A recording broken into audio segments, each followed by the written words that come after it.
pautang dahil may mga taong hindi marunong magbayad. Umiikot na lang ang buhay nila dahil sa utang. At ang mahirap pa dito, utang din ang pinagbabayad mo sa utang. Ang mas masakit pa, mahirap na ang singilin pagtataguan ka pa. Tandaan mo, yung hiniraman mo, yung taong nagtiwala sa'yo, nagigipit at nahihirapan din yan. Nakakaawa din naman ang mga taong lubog sa utang. Kaya ngayon, bibigyan kita ng tip.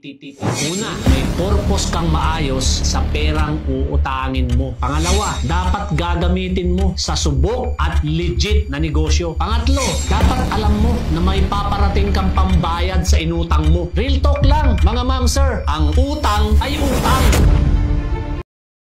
Aba, wag kang magalit pag sinisingil ka. Isipin mo na lang kung gaano ka kabait nung nangungutang ka.